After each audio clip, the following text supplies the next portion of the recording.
Hello Fab lovers, I'm Elpedio Contad Jr. And I'm Rynan Tobias, and we are Fablab Negros.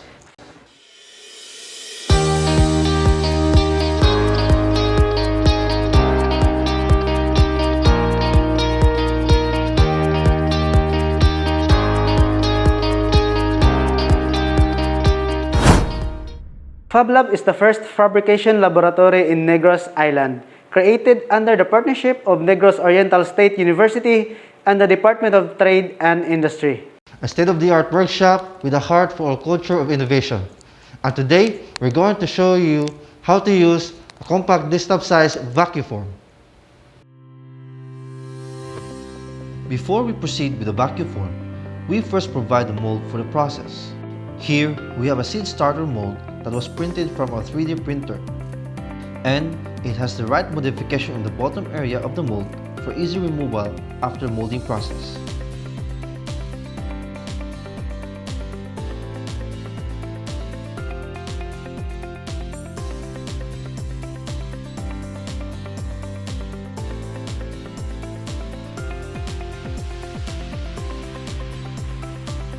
We also set up the molding material.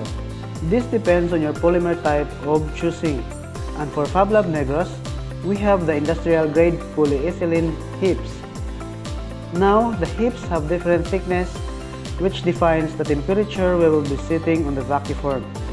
This is very convenient as it allows us to accurately set the right temperature settings for each type of molding base material. Here is how the hips material looks like prior to the molding.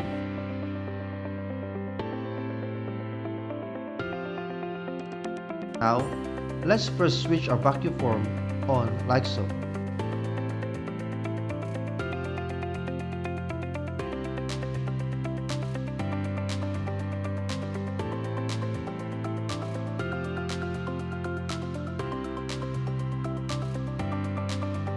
Remove the cover which holds the hips using this for safety purposes.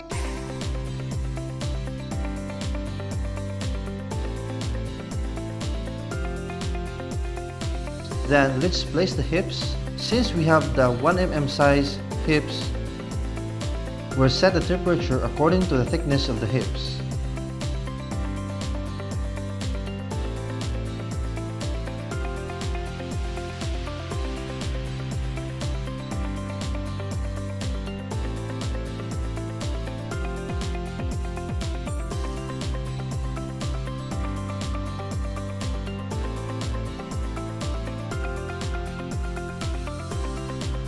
Be sure to set the tray up.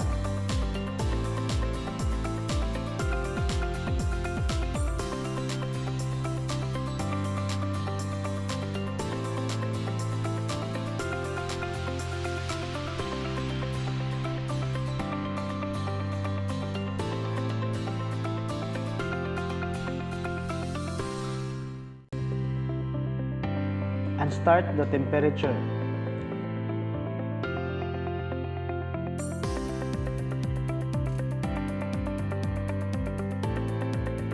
As the temperature rises, we wait till the target temperature is reached, indicated by the sound of a beep from the Vaquform. Once ready, pull the tray down and allow the vacuum to mold in place the product model.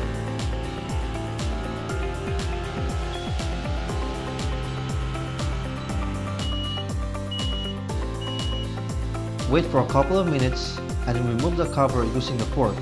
Do remember to always wear safety equipment such as our gloves throughout the process to avoid any injuries, burns, cuts and bruises, and always avoid touching the hot cover when removing the final product.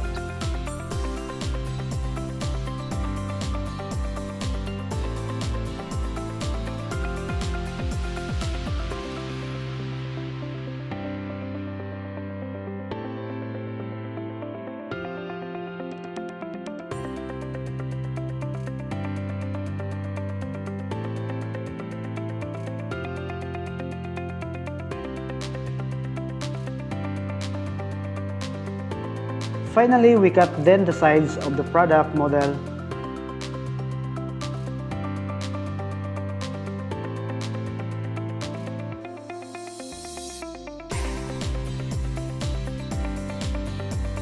And there we have it, our finished product.